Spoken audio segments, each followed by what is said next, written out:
sudah bangkit dari maut dan mengalahkan maut. Pagi hari ini Tuhan, kami menyadari keterbatasan kami. Biarkan Roh-Mu yang baik itu mengurapi kami. Biarkan Roh-Mu yang baik itu mengajari kami. Urapi setiap kami terlebih hamba Tuhan, untuk bisa menyampaikan secara sederhana, sehingga firman itu boleh menembus setiap jiwa kami, masuk ke hati kami yang paling dalam, ke tanah yang paling subur Tuhan. Karena firman-Mu tidak pernah kembali dengan sia-sia. Sekali lagi biar shalom darah-Mu Tuhan membungkus setiap hidup kami. Bapa, di dalam nama Tuhan Yesus kami berdoa dan mengucap syukur. Amin. Shalom, saudara duduk.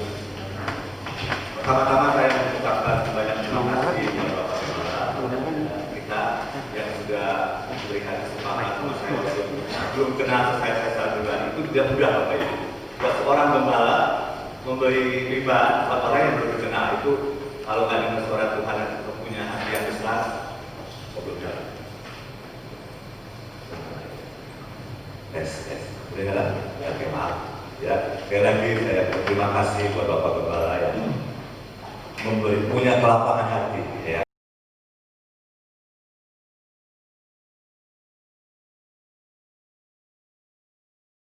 Saya nama lengkapnya Joshua Lucky Antonio. Kalau mau pakai gelar supaya sedikit gaya, ya. Saya Master of Science in Electrical Engineering and Doctor Ministry. Ya. Semuanya dari luar negeri karena anugerah Tuhan. Ya. Saya nggak mau membanggakan itu, saya mau membanggakan Yesus. Siapa yang bersyukur pagi hari ini masih hidup? Nah, per hari ini sudah lebih dari 2.500 yang meninggal gara-gara COVID. Ya. Dan saudara, kemarin 2 hari yang lalu saya ke Karawang Utara, jadi saya ke laut utara Jawa, saudara. Kemarin saya ke laut selatan Jawa. Saya ke sana, saya melihat, saya melayani seorang gereja miskin, kebanyakan mereka orang-orang Cina dulu gitu ya, dan rumahnya juga sangat kecil, dan mereka hampir tidak ada yang bermasker. Kenapa saudara? Bukan karena mereka nggak ikut protokol, karena setiap hari mereka berhadapan dengan maut. Jadi saya ke rumah gembalanya itu kecil, mungkin dari situ, sampai sana, yang pemain musik, lebarnya segini Bapak Ibu, segini dibagi di petak-petak. Dan di tengah-tengah, mungkin sampai ke tiang itu sudah laut. Pak, ini kalau lagi tinggi, nggak tidur dong Pak? Iya, saya duduk di depan berdoa katanya. Loh, kenapa Bapak tinggal di sini? Bapak 2007 itu masih 2 meter, 1 kilometer lagi. 2 kilometer itu masih empang. Tapi hari ini sudah ombak besar. Setiap hari kami berhadapan dengan maut. Jadi apa yang harus kami takuti? Maksud saya begini, saya bukan mengajari Bapak Ibu tidak pakai protokol. Ya. Jangan sampai ada roh ketakutan di kita. Saya dengar sebuah cerita, nggak tahu benar apa enggak, kalau ke Jakarta orang-orang kaya pakai APD ke mall, Bapak Ibu. Pakai jas hujan, pakai kayak gitu ya, pakai masker, pakai sarung tangan. Menurut saya itu sudah terlalu berlebihan. Ya, kita tentu harus menjaga jarak, kita tentu harus cuci tangan. Yang paling penting minum banyak air, ya, jaga kesehatan dan jaga iman. Ya, oke. Izinkan saya dalam waktu singkat membagikan dan biarkan Bapak Ibu uji yang saya sampaikan. Yang baik silakan ditaruh, yang ini nggak benar, toh buang aja. Ya. Tapi bagian Bapak Ibu adalah ujilah segala sesuatu dan pegang yang baik. Bagian saya adalah menyampaikan kebenaran. Dan dengan pertolongan anugerah Tuhan kita akan belajar. Amin. Sebelum saya mulai, saya mau cerita satu hal. Dan itu sampai hari ini berbicara terus sama saya. Kira-kira 2 minggu yang lalu, bahkan sebulan yang lalu, saya mulai pemuritan anak-anak saya. Saya bilang saya khotbah di mana-mana, ngajar di mana-mana. Jangan-jangan anak saya nggak ngerti ini akhir dari akhir zaman. Dan betul, saya mulai sharing. Iya ya Pak, ternyata sudah sangat dekat Tuhan mau datang. Wah, tiba saya bersyukur, saya mulai sharing. Tapi yang membuat saya kaget, saya ngomong begini. Saya bilang sama anak saya, Nak, tahu nggak yang namanya Renat Bongke? Tahu Renat Bongke? Katrin Kuhlman tahu ya? Mereka baca Alkitab yang sama kita. Mungkin bahasanya lain, mereka bahasa Inggris, kita bahasa Indonesia. Tapi kenapa ya? Mereka sakti. Dipakai Tuhan dengan ajaib, sakti itu maksud saya ya. Bangkitin orang mati, sembuhin yang sakit. Kenapa kita enggak ya Nak? Dan perkataan itu terngiang terus sama saya sampai hari ini. Menurut saya ada yang enggak beres sama iman kita. Sama virus COVID yang enggak kelihatan saja, Ya, saya tetap pakai masker, jangan takut Bapak Ibu. Jaraknya lebih dari 2 meter. Sama virus COVID yang tidak terlihat saja, kita takut kok. Katanya kita nyanyi, roh yang di dalam kita lebih besar. Katanya kita nyanyi Yesus mengalahkan maut. Saya nggak menyarankan Bapak Ibu lepas masker, enggak. Tapi coba berpikir jernih hari-hari ini. Dulu kalau orang pakai masker, pakai ini, yang saya lihat itu pertama adalah di rumah sakit, dokter mau operasi. Yang kedua, pemadam kebakaran tuh kayak itu, saudara. Tapi sekarang tanpa sadar mulai masuk gereja, saudara. Saya nggak bisa lihat senyum saudara, sejujurnya. Saya cuma mau lihat saudara, lihat aja, lihat. Jangan berrespon macam-macam, lihat aja. Ini ada sesuatu yang di luar normal. Mereka pakai bahasa bagus, new normal. Menurut saya itu abnormal, saudara. Ya, bayangkan saudara, pemimpin pujian pakai masker, saudara. Nggak bisa nyanyi bebas, itu nggak bisa. Tapi yang saya takutkan adalah banyak orang hidup dalam ketakutan. Dan saya mau kasih tahu, Alkitab berkata penakut nggak masuk surga, saudara. Betul ya, Bapak? Ada tertulis ya? Pengecut, penakut nggak masuk surga. Jangan ada roh ketakutan. Kita boleh waspada, harus ke pasar pakai masker, bagus. Keluar pakai masker. Kalau ada yang nggak enak, tadi dicek ada yang 39, tolong pulang. Saya 35. Ada yang lucu, saudara. Satu hari saya pelayanan berempat, berlima, karena Innova boleh berlima. Yang di depan diukur 36. Pindah ke saya 36,2. Pindah ke bawah 36,4. Saya bilang ini kalau ada 10 orang 39. Karena ininya error, nambah terus, nggak di riset saudara ya. Oke, itu hanya bercanda ya saudara. Kita akan belajar, semoga bisa PowerPoint-nya bisa dinyalakan. Nggak nyampe kayaknya. Ya. Kita sedang hidup saudara di detik-detik terakhir. Kenapa saya yakin ini detik-detik terakhir? Kita sudah belajar tentang akhir zaman mungkin tahun 90. 2012 itu top 2012. Tapi di hati saya ini masih belum ada alarm yang menyala. Tapi sejak COVID, saya tahu ada yang berbeda. Tiba-tiba saya melihat saudara, ya, yang namanya Mekah saudara, bisa kosong. Yang mau haji pindah tahun depan, yang mau umroh pindah tahun depan. Kalau virusnya sudah selesai. Betul ya? Dan bukan hanya Mekah yang kosong, semua Vatikan kosong. Gereja di Indonesia mungkin lebih dari 90%, kecuali yang di kampung-kampung, yang tempat terpencil. Mereka tetap memuji menyembah Tuhan sampai hari. Tapi sekali lagi, gereja adalah kita, amin. Di rumah saudara bisa 2-3 orang berkumpul dalam namaku, kata Tuhan, aku hadir di tengah-tengah mereka. Nah masalahnya, apakah di rumah Bapak Ibu berkumpul 2-3 orang menyembah Dia? Atau cuma seminggu sekali? Dan selama 2 bulan gak ada ibadah? Ini masalah besar Bapak Ibu. Kenapa? Kita akan baca ayatnya ya. Daniel 9 ayat 27. Raja itu akan membuat perjanjian itu menjadi berat bagi banyak orang selama 1 kali 7 masa. Saya nggak tahu apakah ini sudah masuk ke sana, tapi saya baca berita begini. Pemimpin-pemimpin dunia dalam World Economic Forum, makanya kalau saya bisa dikasih 1,5 jam saya bisa tunjukin selainnya. Tapi singkat aja, percayalah ini data akurat. Mereka sudah mengumpulkan 8 billion US dollar, 8 miliar US dollar bukan rupiah.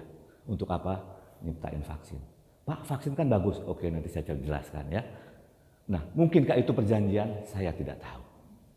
Tapi mereka akan dorong yang namanya vaksin. Kenapa? Hari ini saja kalau Bapak Gembala mau ke Sumatera harus ada surat bebas COVID. Selembar kertas. Dites. Kita mungkin masih bisa bermain dengan mungkin loh ya. Tapi pemimpin dunia nggak akan menerima itu. Mereka mau sesuatu yang otomatis. Masuk ke airport udah ada kamera dengan sensor temperatur tubuh. Begitu di atas 39 akan nyala, alarm muncul di security airport. Langsung ditangkap. Nanti ke depan ya, kalau tidak punya virus, vaksin, mungkin kita nggak bisa ke luar negeri, kecuali kita terima vaksin itu. Pak, apa masalahnya dengan vaksin? Vaksin itu tujuan untuk kekebalan tubuh, betul ya? Tapi kalau itu disusupi yang lain, apa jaminannya? bahwa vaksin itu tidak disusupi. Oke, itu sampai situ dulu ya, biar saudara berpikir saja. Nah, pada pertengahan 7 masa itu, ia akan menghentikan korban sembelihan dan korban bakaran. Pada pertengahan, apakah sekarang sudah pertengahan? Mungkin sudah mendekati, saudara. Karena hari ini aja dengan COVID saja, dia menghentikan penyembahan dari semua agama. Betul apa betul? Saya mau saudara mulai berpikir jernih. Kita ini sedang dibawa kemana? Di mana iman kita maksud saya? Kita sedang dibawa mana nih hari-hari ini? Wah, ini salah, belum nyala lagi. Nyala ya, maaf. Saudara nangkap? Katanya kita nyanyi Tuhan Maha Kuasa. Di mana kuasanya? Ini juga buat saya. Saya hari ini lagi teriak sama Tuhan, Tuhan, nggak lucu hidup kekristenan kayak begini. Di Kisah Rasul saya baca, di Injil saya baca. Itu orang-orang yang menjungkir balikan dunia, Alkitab berkata. Sekarang gereja dijungkir balikin dunia. Simpel saudara. Siapa yang selama PSBB berdoa lebih banyak, baca Alkitab lebih banyak, atau sedang lebih banyak nonton drakor? Jawab dalam hati aja. Kalau kita sedang lebih banyak drakor, lebih banyak bermalas-malasan, kita sedang dijerumuskan. Ini targetnya mereka, saudara. Ini firman Tuhan, bukan saya yang bilang. Di pertengahan 7 masa itu, ia akan menghentikan korban sembelihan dan korban santapan. Itu bahasa perjanjian lama. Perjanjian baru dia menghentikan kekristenan, dia menghentikan penginjilan, dia menghentikan ibadah. Dengan apa? Salah satunya teror, ketakutan. Nangkep ya? Saya keluar tetap pakai masker, Bapak Ibu. Tetap cuci tangan. Tapi yang paling penting jaga iman. Kumur-kumur air garam, jemur. Di tengah jam 11 sampai jam 1 tuh berjemur. Karena kan sekarang ini saya sibuk pergi, udah lama gak berjemur. Biasanya saya sambil main sepeda, sambil saya doa keliling kompleks saya. Jam 11 tuh. Wah, saya doain. Saya taburkan yang namanya anggur. Saya bilang, ada darah Yesus di kompleks ini. Kenapa saudara? Karena salah satu pengurus RT kami, itu kena, jadi sangat ketat masuk kompleks saya. Bayangin saya 5 kali bolak-balik gerbang diukur terus. Saya bilang, saya pandang saat pamit, saya baru lewat, masa kamu ukur terus? Ya toh? Saya cuma begini aja, iya Pak, lewat Pak, maaf Pak. Saking mereka takut saudara. Sekali lagi, kita perlu waspada. Setuju ya? Kita perlu jaga kesehatan, tapi jangan izinkan ketakutan, kekhawatiran menggerogoti iman. Saya dengar cerita seorang teman begini, kok tiba-tiba badanku gak enak ya? Dan dia mulai lihat berita, lama-lama gak enak ya badan saya. Lama-lama kok meriang ya? Akhirnya benar-benar sakit, saudara, padahal gak kemana-mana. Kekhawatiran, ketakutan itu membuka celah dalam hidup kita. Jadi kalau ada pikiran ketakutan, langsung kebaskan dalam nama Yesus. Amin. Nah, dia akan menghentikan korban, saudara. Kemudian ayatnya lebih mengerikan lagi. Dan di atas sayap kekejian. Kata sayap dalam bahasa aslinya, salah satu artinya adalah juga bait suci.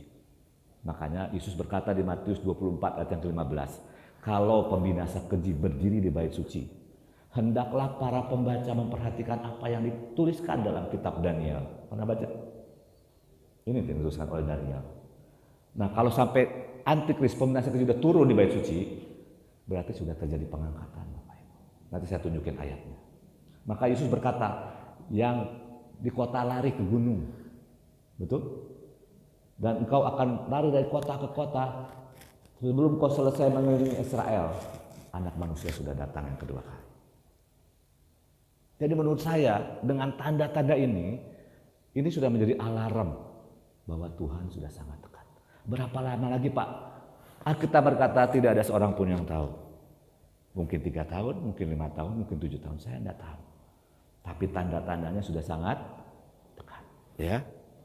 Nah, di atas sayap kekejian akan datang yang membinasakan. Terjemahannya begini, pada saat kekejian, kejahatan memuncak, datanglah si antikris. Itu bahasa sehari-harinya. Kekejian itu apa sih? Hari ini yang namanya LGBT dilegalkan di banyak negara. Hari ini aborsi, itu pembunuhan, dilegalkan di banyak negara. Jutaan bayi tidak bersalah. Itu hutang darah, Bapak Ibu. Ini akan muncak terus. Hari ini bahkan di bangsa kita yang dulu sangat hormat sama orang tua. Saya ingat ya, saya kalau jalan di kampung-kampung lewat gang, ada orang tua duduk, saya bilang punten, saya pasti nunduk, saudara. Sekarang bahkan presiden aja kita somasi. Betul? Nggak ada respect, saudara. Ini kekejian yang terus meningkat. Betul nggak? Dan kalau sudah sampai puncaknya, dia akan turun. Apa yang menahan? 2 Tesalonika 2 ayat yang keempat berkata, ada yang menahan. Apa yang menahannya? Kalau setiap kita menaikkan pujian penyembahan, melakukan kebaikan sebanyak mungkin, itu yang menahan. Tapi kalau gereja sudah sibuk dengan bergereja, siap-siap menghadapi yang lebih berat. Saya nggak menakut-nakuti, tapi saya mau kita belajar berpikir jernih berdasarkan firman Tuhan. Amin? Ya? Oke. Nah, lihat tanda zaman ini. Saya yakinlah Bapak Ibu sudah pernah baca supaya waktu ya. Lihat tanda zaman ini. Oke. Nah, singkat aja. Ini kasus Palu, Bapak Ibu. Mengerikan. Tiba-tiba tanah bergerak kayak lumpur cair gitu.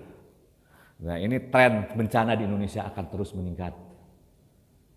Ya. Ini adalah sebenarnya ring of fire, gunung berapi aktif di Indonesia. Saudara lihat, seluruh Indonesia kecuali Kalimantan ada ring of fire yang setiap saat siap meletus. Belum lagi namanya patahan di laut, betul? Belum namanya tsunami, belum iklim yang berubah. Semua sedang menuju puncak. Kecuali sekali lagi, ada anak-anak Tuhan yang berdoa. Saudara, kita nggak bisa hidup Kristen normal lagi. Harus new normal. Artinya apa? Punya jam doa lebih banyak. Punya cinta akan Tuhan lebih banyak. Punya penginjilan lebih banyak. Berani mati buat Tuhan. Amin. Kok pesannya berat banget sih Pak? Ya karena kita menghadapi masa yang berat. Saya mau ceritain yang berat boleh? Tadi pagi, ini udah yang kedua kali saudara. Saya punya teman ini seorang pelihat saudara. Pak, saya melihat kebanyakan mulai dari India katanya. Ada gelombang virus baru, modelnya model cacar. Kulit itu sudah, orang udah kayak zombie Pak. Ini yang kedua kali saya dengar. Kita harus berdoa menahannya Bapak Ibu. Bukan hanya pakai masker, berdoa menahannya. 1 Yohanes 1 ayat 4 dan 5 nanti baca di rumah. Inilah kemenangan yang mengalahkan dunia. Masker Anda, gitu? No, iman kita. Betul? Bagaimana saudara dapat iman?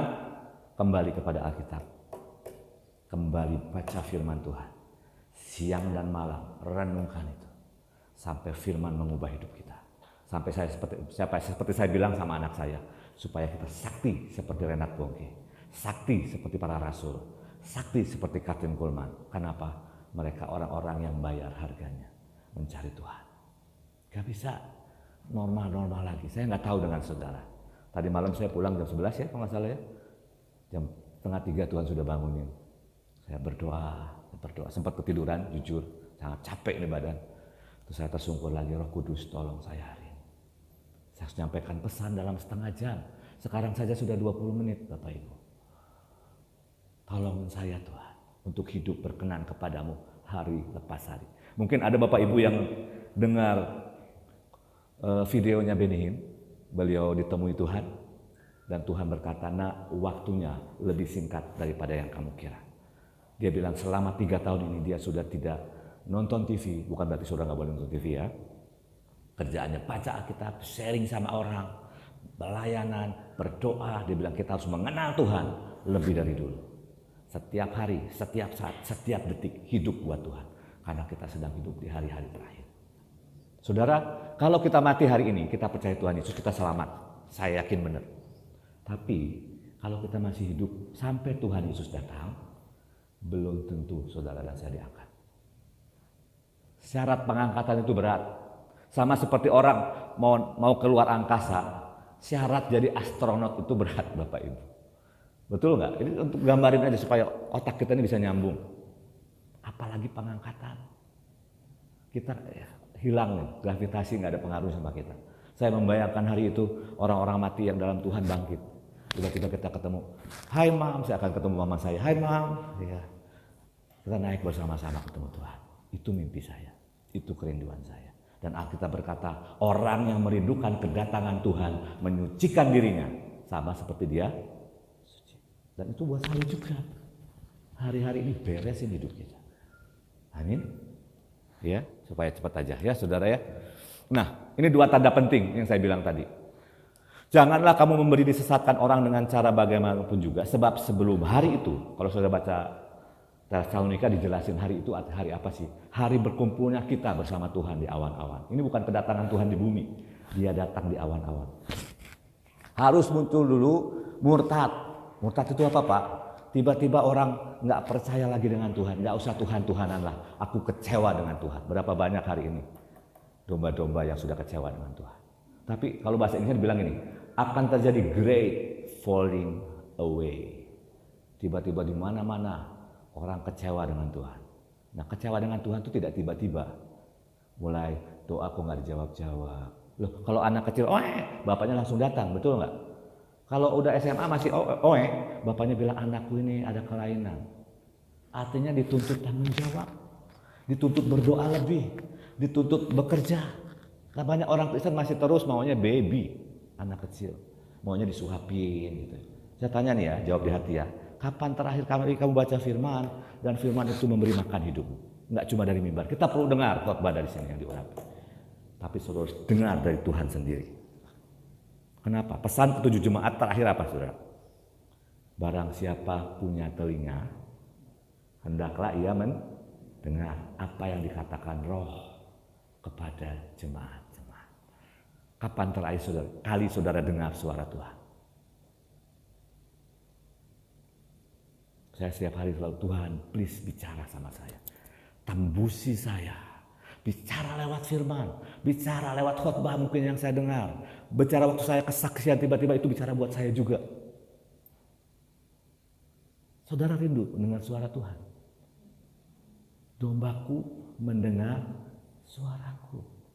Kalau kita nggak dengar suara Tuhan, ada yang salah dengan kita. Ada yang nggak beres. Mungkin karena kita sibuk dengan hal yang lain. Saya dapat WA dari seorang ibu. Saya selalu cerita karena buat saya ini, ini hari-hari ini terutama kaum mbak ibu-ibu. Dia bilang, Pak tolong doain saya. Saya terikat drakor. Saya bilang Tuhan ini drakor masuk binatang jenis apa drakor? Mirip Dracula gitu. Saya baca bawahnya, saya sudah nonton sampai 39 seri. 139 seri. Bayangkan kalau dia berdoa 139 seri sama Tuhan. Dia akan jadi wanita sakti. Ini masalah kita saudara. Kita terlalu mencintai dunia. Kita terlalu nyaman. Saya selalu ngomong sama gereja Pantekosta kemanapun saya pergi. Saya ingat almarhum Pak John Rompas sering cerita. Look katanya, dulu ya para pendahulu kita itu hebat-hebat. Mereka gereja Pantekosta saudara, kalau saudara kemana aja ke seluruh Indonesia, pelosok yang paling ujung yang hampir nggak ada orang, ya ada gereja Pantekosta. Gerakan Pantekosta, gereja Pantekosta sama lah, satu aliran. Saudara. Mereka dikirim cuma berkat saudara, demi nama Bapa, Putra dan Roh Kudus, pergi engkau diutus, nggak dikasih duit, nggak dibukain jalan. Saudara lihat gereja-gereja yang besar, gereja Pantekosta yang ada di Indonesia, kalau masih hidup kayak Pak Mande gitu semua ya, Pak Awan Datu, Rompas, mereka mulai dengan lutut mereka. Mereka alami Tuhan. Tapi makin ke sini, makin kehilangan iman. Kita nyaman. Yang namanya gadget, saudara, ya, ini gadget nih, ini memang nyaman, bikin nyaman. Saudara mau lapar, pesan GoFood kalau di Jakarta, bayar pakai GoPay. Kalau ketinggalan handphone, kita uring-uringan. Handphoneku mana ya? Handphoneku mana ya? Tapi ketinggalan Tuhan, kita nggak menyadarinya, saudara. Betul ya? Lalu saya kalau ketinggalan handphone, handphoneku ketinggalan. Betul nggak? Tapi kalau Alkitab ketinggalan sekarang untuk ada di handphone, kita belum tentu mikirin kok. Yang saya takutkan adalah Tuhan sudah undur dari kita dan kita tidak menyadarinya. Bedanya Tuhan sama iblis apa saudara? Iblis datang diam-diam, keluarnya teriak-teriak. Coba kalau pelepasan, betul nggak? Tuhan datangnya rame. Lihat hari Pentakosta. Semua berbahasa roh, ada angin yang kencang, tapi keluarnya Tuhan diam. Samson tidak tahu roh Tuhan sudah undur dari dia. Saul tidak tahu roh Tuhan sudah undur dari dia. Jangan-jangan juga kita tidak tahu roh Tuhan sudah undur dari kita. Maaf ya, saya bicara agak keras. Tapi menurut saya sedih melihat kondisi ini. Saya pergi ke desa-desa, saya khotbah di pinggir jalan ke preman-preman. Saya bilang, waktu sudah terlalu sangat singkat. Kita nggak bisa hidup kekristenan normal. Tahun ini, masuk ke tahun ini Tuhan berkata, nak, kamu harus berdoa minimal 3 jam. Susah, saudara. Percayalah susah. Sampai hari ini saya masih kadang-kadang 2, kadang-kadang 3, kadang-kadang 2, kadang-kadang 3. Tuhan minta 3 jam sama saya. Sama saudara mungkin lain. Tapi UMR-nya buat semua anak Tuhan yang dewasa 1 jam. UMR. Saudara mau UMR apa mau gaji direktur? Atau mau gaji gembala? Gaji itu maksudnya berkat ya saudara ya. Kalau mau berkat gembala, doa lebih banyak supaya kamu luput dari pencobaan. Kalau masih banyak mengalami percobaan, mengucap syukurlah. Karena orang akan sungguh-sungguh berdoa. Kapan orang-orang sungguh berdoa? Saat saudara dan saya kepepet, percayalah saudara akan doa sungguh-sungguh. Betul nggak? Tiba-tiba ngalamin kesakitan dan saudara akan teriak, Tuhan tolong, betul nggak? Ya, jangan sampai nunggu kepepet. Ini waktunya, tetapkan hati kita mencari Tuhan. Oke. Jadi pertama akan datang murtad, kedua haruslah dinyatakan dahulu manusia durhaka, antikris, ya, yang harus binasa, yaitu lawan yang meninggikan diri di atas segala disebut dan disembah sebagai Allah, bahkan ya duduk di bait Allah dan mau menyatakan diri sebagai Allah. Yang namanya Allah itu wajib disembah. Kalau dia mau menyatakan diri sebagai Allah, maka dia akan memaksa seluruh dunia menyembah dia. Bagaimana caranya? Simple, sekarang saja dimulai dengan COVID. Iblis buat COVID, semua sudah mulai turun imannya. Betul? Jujur ya, saya juga turun kok. Tapi saya berbalik 180 derajat. Jangan berbalik 360, saudara. Balik ke tempat awal ya. Oke. Nah, ini ceritanya gini supaya cepat. Waktu saya tinggal 10 menit ya. Daniel melihat 4 binatang. Yang pertama singa, yang kedua beruang, yang ketiga mati. Yang ketiga adalah macan tutul. Itu bicara kerajaan Babel, Persia dan Yunani. Setuju ya? Yang keempat banyak rame di antara para scholar, para ahli teolog. Ada yang bilang Romawi, ada yang sekarang bilang Arab ya. Menurut saya yang ini rada beneran. Saya nggak tahu, mungkin ada pewahyuan baru. Nah, binatang yang keempat ini dikatakan menakutkan, mendahsyatkan, sangat kuat, bergigi besar dari besi. Pernah lihat binatang besar, menakutkan, mendahsyatkan, giginya dari besi? Belum pernah, betul nggak? Nggak ada di Ragunan. Mungkin di film kartun pernah lihat. Kalau suka nonton film kartun, ada giginya besar ya. Dan yang mengerikan dia punya tanduk 10. Tanduk bicara kekuatan, bicara otoritas, bicara kerajaan kadang-kadang. Dia menguasai minimal 10 bidang. Oke. Karena menyeramkan, Daniel tuh berdoa dan dia minta penjelasan. Binatang yang keempat ini mengerikan ya. Karena berbeda dari binatang yang lain, sangat menakutkan dengan gigi besinya dan kuku tembaganya. Yang melahap dan meremukkan dan menginjak-injak sisanya dengan kakinya. Ngeri, saudara. Dan saya ikut sebentar Zoom seminarnya Bapak Arauna ya tentang ayat. Kebetulan ada yang nanya jelasin ini. Saya baru ngerti dan itu meneguhkan apa yang saya mau sampaikan. Gigi besi, kuku tembaga itu bicara industri, itu bicara teknologi. Hari ini suka tidak suka kita bergantung sama ini. Orang bisa nonton dari sini, baik khotbah maupun drakor. Betul? Saudara bisa ngasih persembahan dari sini. Ini bisa jadi baik, bisa jadi negatif, tergantung yang pakai. Betul ya? Ini salah satu saja, saudara. Semua orang dikuasai oleh teknologi hari-hari. Oke, lanjut sedikit. Setelah itu kita langsung loncat saja karena waktu ya. Muncul mutasi baru, virus corona. Ini mutasi, bukan virus baru, mutasi. Ini tanggal 14 Juni baru. Ya. penularannya 10 kali lebih cepat. Saudara mau lawan pakai apa? Nggak mau keluar rumah, mau semua masker, pakai kacamata hitam, pakai sarung tangan, pakai APD. Kita harus berdoa buat pemerintah diberikan hikmat, saudara. Siapapun yang memimpin pemerintah hari-hari ini tidak mudah di seluruh dunia. Tekanan dari raja itu, tekanan ekonomi hari ini. Pemerintah kan satu sisi ingin menyelamatkan warganya, pakai protokol baru. Tapi di sisi lain ekonomi harus jalan, karena yang kelaparan sudah mulai banyak.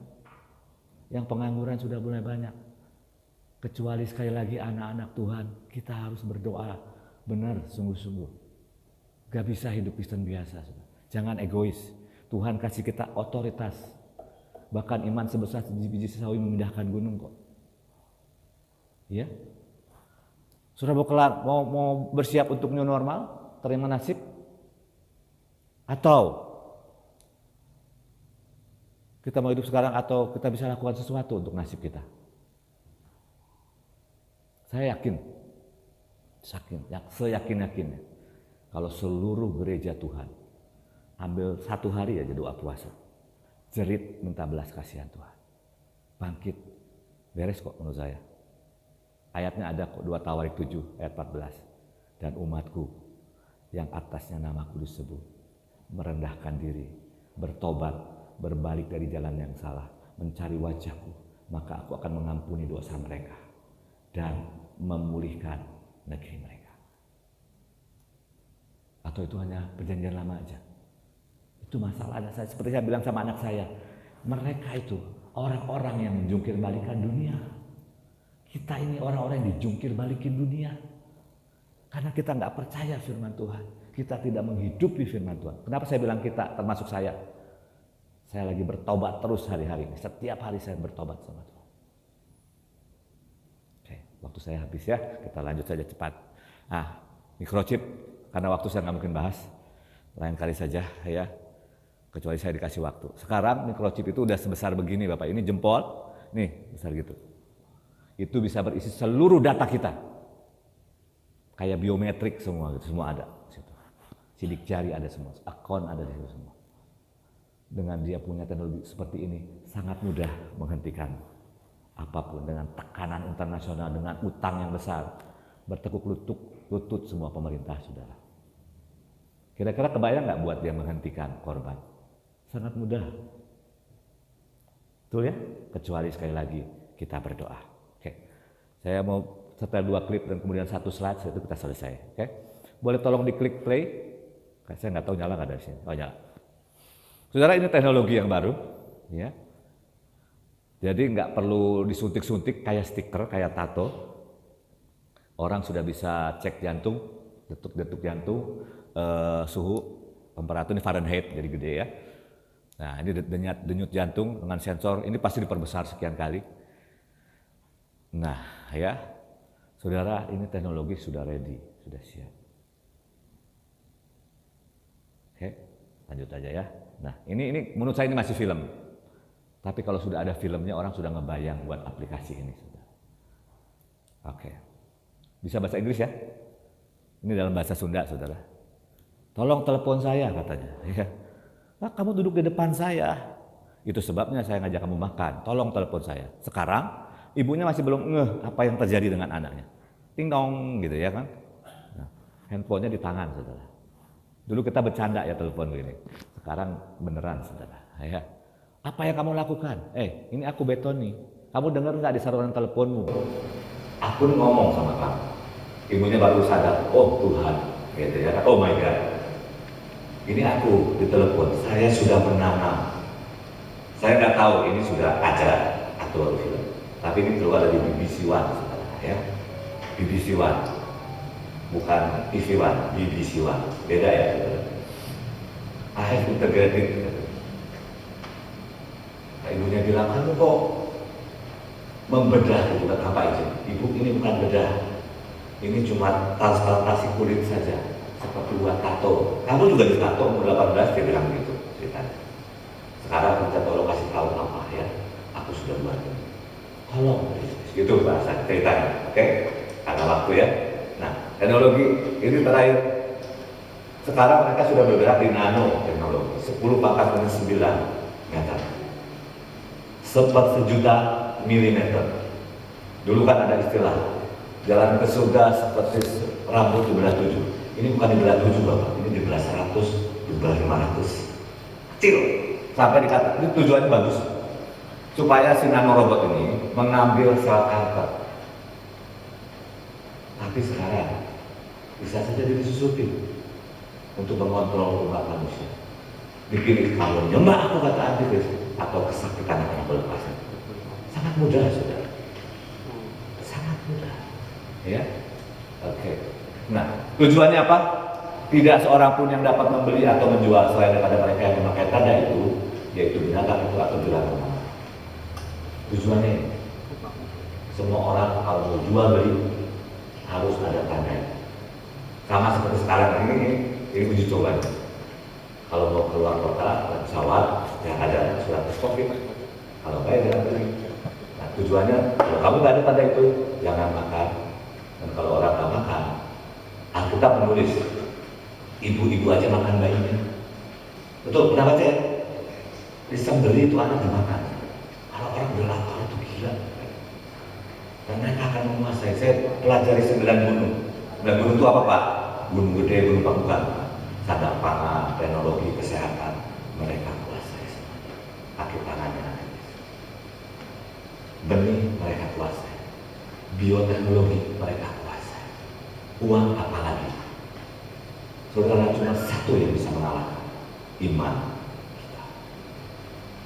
Balik pada kita. Balik kepada firman Tuhan. Balik kepada Yesus yang adalah jalan. Yohanes 14 ayat 6. Lebih baik dilengkapi jalan, kebenaran, dan kehidupan. Dia bukan cuma jalan, dia kebenaran. Balik kepada kebenaran. Dia juga kehidupan, mati semua yang membawa kematian. Amin. Lanjut saja ya. Nah, semua orang yang menyembahnya, semua orang di dunia akan menyembahnya yang namanya tidak tertulis dalam kitab kehidupan anak domba Allah yang sudah disembelih. Kapan nama kita ditulis dalam kitab kehidupan? Saat kita percaya Yesus adalah Tuhan dan Juru Selamat. Betul? Tapi jangan egois. Keluargamu bagaimana? Teman-teman kantormu bagaimana? Tetangga-tetanggamu bagaimana? Ini waktunya pakai untuk berdoa. Ini waktunya pakai mulut beritakan Injil. Jangan bilang, Pak sudah percaya Yesus belum? Nah, jangan begitu sudah. Langsung ditolak. Ini cara saya ya, contoh soal. Sebelum pandemi saya sering ke airport pakai taksi sudah. Atau pakai Grab. Saya ngobrol, saya cari tahu tentang dia. Kalau keluar gerakan masuk, saya masuk. Kalau sampai ujung ke airport nih, saya tidak sempat minta ambil. Saya bilang, saya kasih lebih, bisa 125, saya kasih 150. Kalau perlu kasih 200, orang pasti happy. Kata, Pak, ini ambil sisanya. Boleh nggak saya beri Bapak? Sesuai dengan iman kita masing-masing. Dan nolak, percaya sama saya, nggak nolak. Saya boleh, Pak, berkati, katakan Bapak namanya Pak Ali. Pak, berkati, Tuhan berkati Pak Ali. Pasti dibilang amin. Biar hari ini rezekinya nomplok. Biar dia dan keluarganya sehat dan rukun. Dan selamat dunia akhirat, pasti amin. Dan mengenal jalan kebenaran dan kehidupan. Siapa itu? Yesus. Terakhir saya bilang, dalam nama Yesus, Tuhan Yesus berkati apa? Dia bilang amin. Ini memang dia dengar ada satu nama yang berbeda. Dan Roh Kudus sediakan, ada orang Kristen yang baik ngasih saya hari ini X175.000.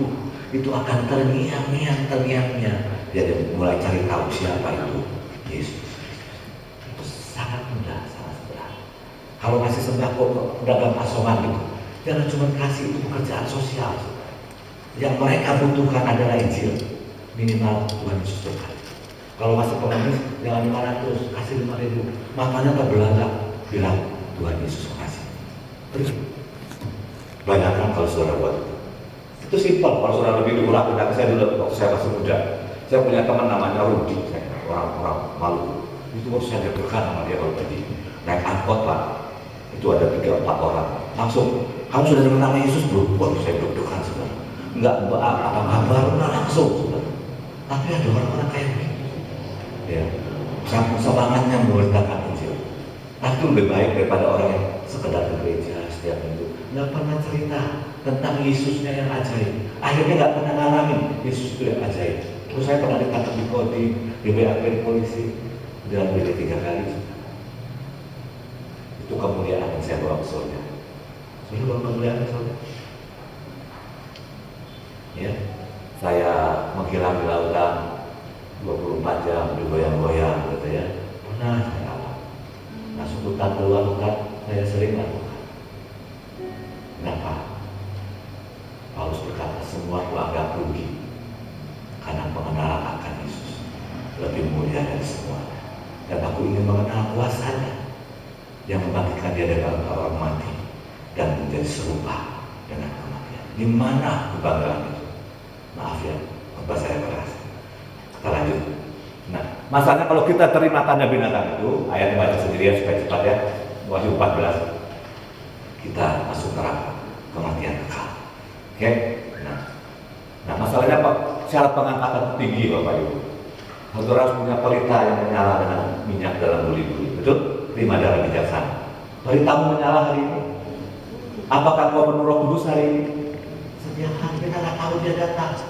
Jangan dia datang, kita nggak dengar bunyi sangkakala itu. Kita lagi asik pakai headphone dari drakor nyanyi gitu. Ya, hari ini saja, sudah bulan lalu terakhir, anak saya itu bangun biasanya jam 6 bisa bangunin kita ke sekolah. Hari ini jam 8, bulan lalu jam 8, waktu saya udah mulai bagikan, kamu harus mulai pelayanan. Sekarang Pak, aku jam 8 udah harus di sekolah, udah mandi, udah doa, udah nyembah. Ini waktunya berubah makanya. Pengangkatan secara tinggi. Saya nggak bahas cukup panjang, langsung aja saya singkat. Bersiap untuk diangkat. Pertama, gampang melekat sama Tuhan. Tahu melekat sama Tuhan gimana? Kalau dulu ya, waktu saya masih pacaran, istri saya orang Belanda. Waktu masih pacaran, saya nggak punya uang. Seminggu saya datang 20.000 untuk telepon dia. Dulu adanya wartel, ya. Saya ke wartel, terus hari yang saya nanti-nantikan siang dan malam, saya mau ngomong sama istri, sama calon istri saya, ya.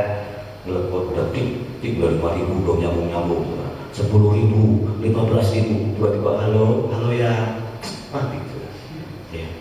Tapi itu tiap minggu saya lakukan, siang malam terbayang-bayang sudah. Apa saudara terbayang-bayang sama Yesus yang mati buat kita? Kapan terakhir kali kamu menyembah dia saat kamu mencucurkan air mata karena cintanya yang besar? Kapan terakhir kali kamu berdoa bersyukur Tuhan, kau begitu baik buat aku. Udah Pak, sudah 5 tahun yang lalu, waktu saya ketemu Yesus pertama kali, engkau sudah kehilangan cinta yang ulang-ulang. Melekat sama Tuhan. Mau dikerja di kantor, Tuhan hari ini biar aku mempermuliakan Tuhan. Engkau masak sambil nyanyi, engkau jaga di toko sambil menyembah Tuhan. Bisa tak? Bisa. Tapi itu masalah hati, bukan masalah yang di luar. Kalau hatimu melekat, kalau hatimu mencintai Tuhan, di mana saja, kapan saja minum Coca-Cola, di mana saja, kapan saja sudah jalan Tuhan. Istri saya sendiri gitu. Dia lagi sibuk pemerintah, saya udah ngorok, maaf ya, capek ngorok. Ayat ini di mana ya? Saya bisa banget jawab. Kamu itu ya, mau orang kok bisa jawab? Loh, saya tunggu saya tidur, kalau saya bangun. Nanti tiba-tiba saya tidur, ayo bangun, saya langsung bangun. Doain, ada orang masuk ICU. Ya, doa ayo, saya ngantuk-ngantuk. Biasanya saya mau marah kalau bangun. Baik, saya belajar ini kesempatan. Saya doain, hari ini saya terkadang sudah keluar ICU. Tapi itu kurang sakit sudah. Kita harus berdoa dari orang yang lebih sakit lagi karena roh Tuhan dalam kita. Saudara mau? Ya, ini waktunya kita berbalik. Apa ruginya itu Tuhan, saudara? Apa ruginya serius dengan Tuhan? Kalau dia tetap 10 tahun lagi, puji Tuhan, kita punya 10 tahun nabung di surga. Tapi kalau dia datang 3 tahun lagi, kita cuma punya 3 tahun. Saudara, kita tidak punya banyak waktu. Gelombang kedua sudah mulai. Virus kedua kita harus tahan. Kita nggak mau ada itu. Kita mau diangkat. Sudah mau diangkat? Melekat. Nah, ini 3 ya, saya nggak bisa bahas pada waktu. Karakter yang buruk, sudah gampang marah, gampang kecewa. Saya tidak suka ada orang yang marah-marah, apalagi Tuhan. Betul? Beresin ngomong Tuhan, kalau ini cukup pendek Tuhan. Ya, Tuhan kalau minggu hari ini semangat, besok enggak kempes. Lusa semangat, besok lagi kempes. Itu karena perlu beresin. Ya, ada hobi yang mengikat. Nonton TV berjam-jam, itu hobi yang mengikat. Kalau 15 menit 1 jam bergerak. Ya, baca sosmed, Instagram, bisa tanpa salah duit semua dari jam 7. Terus saya juga begitu. Bukan cuma sekedar saya begitu. Tapi saya mengajukan putusan ngomong semua. Karena saya mau berkasih Tuhan. Cinta dunia. Siapa sih yang cinta dunia? Semua yang ditawarkan dunia itu menarik. Betul kan? Tapi kalau orang mencintai dunia, kasih akan bapak tidak ada. Gampang ngecek cinta dunia, bapak tidak itu gampang. Kalau kita udah gak ikut Tuhan, ada seseorang, ada sesuatu yang lebih kita cintai daripada Tuhan.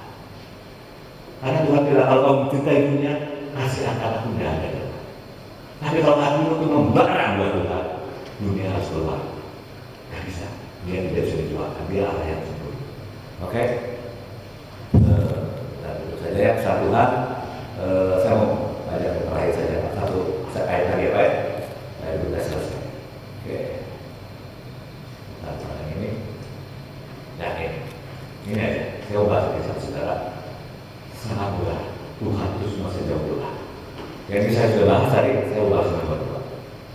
Dari dulu saya selalu berpikir Elia itu manusia yang sangat sakti. Orang matinya kan disebut sama kereta berapi, betul ya? Dia bisa menghentikan hujan, dia bisa lari 40 hari 40 malam tanpa henti. Dia bisa mengejar Ahab yang naik kereta kuda. Tapi Alkitab bilang, Elia adalah manusia biasa, sama seperti kita. Lalu apa bedanya saya dengan Elia? Ini bedanya. Ia telah bersungguh-sungguh berdoa. Inilah kuncinya. Di jam pribadimu sungguh-sungguh berdoa.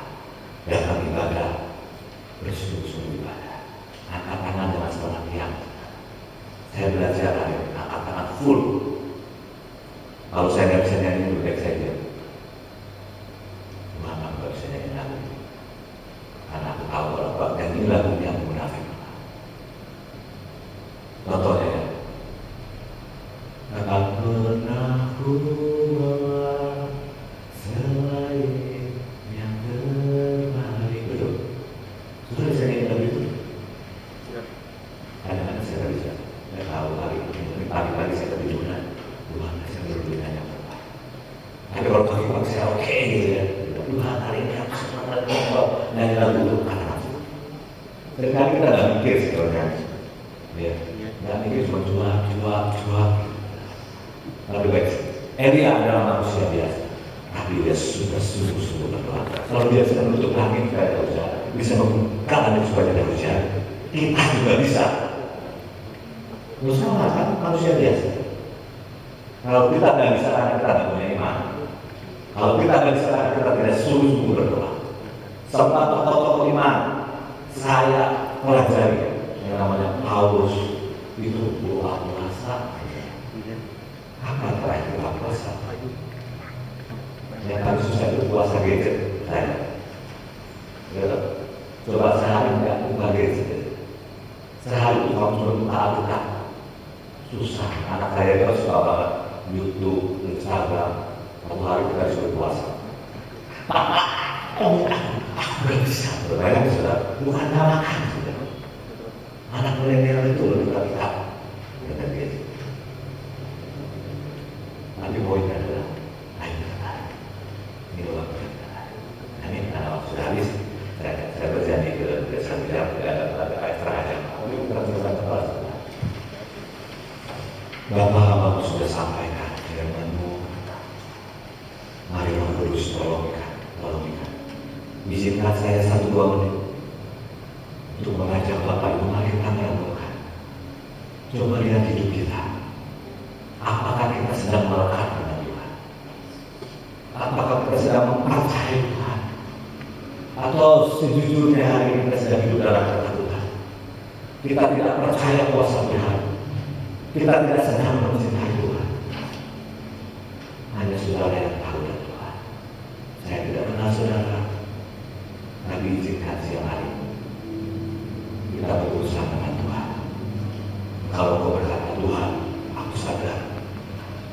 Aku sudah mundur. Aku masih ke gereja, mungkin aku masih melayani, mungkin aku mau main musik, mungkin aku mau mimpin pujian. Saudara, selama sekian tahun saya melayani Tuhan. Tapi masa yang lalu Tuhan berkata, kau sudah jauh dari aku. Saya masih berdoa, saya masih pelayan firman. Tapi hari itu saya tahu, saya tidak rasakan Tuhan begitu dekat lagi seperti dulu. Dan saya mengambil keputusan yang ekstrim hari. Saya bilang, Tuhan, saya akan turun ke jalan-jalan. Saya akan pergi kemanapun kau suruh, kemanapun pintu yang terbuka. Dan malam hari itu Tuhan menjamah hidup saya. Dan kalau pagi hari kau berkata kepada Tuhan, Tuhan, ini kondisi hidup. Dan aku bertekad, aku berkomitmen. Walaupun aku tahu tekadku dan komitmenku tidak pernah cukup, tetapi anugerah Rohmu menolong aku. Karena Tuhan menghargai keputusan saudara. Dan siang hari ini kalau kau berkata, Tuhan, tolong ya aku ambil keputusan mencari kau. Kau boleh angkat tangan kalau kau berkata, Tuhan, aku mengambil keputusan. Aku mau mencari kau. Aku mau hidupku kau siapkan, Tuhan. Hari lepas hari, aku mau kenal kau, bukan apa kata orang, bukan apa kata pengkhotbah, tapi aku mengalami kau sendiri. Hari-hari di tempat kami, ada anak-anak umur 7, 9, 5 tahun. Setiap hari ditelawat Tuhan. Mereka berdiri di rumah mereka 2 jam berdoa, saudara. Mereka dapat penglihatan, beberapa tidak akad, beberapa tidak siap, dan mereka jerit sama Tuhan. Saudara, jangan kalah sama anak kecil. Ambil keputusan pagi hari. Kalau kau berkata, Tuhan, aku ambil keputusan dengan anugerah Tuhan.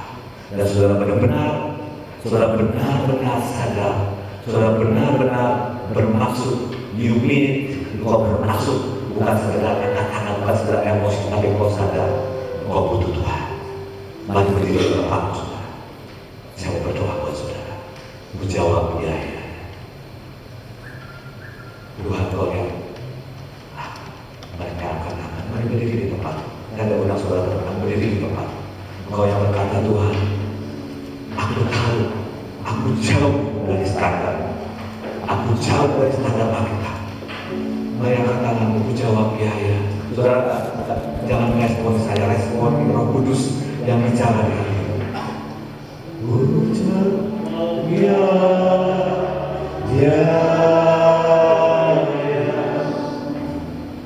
Ku jawab ya.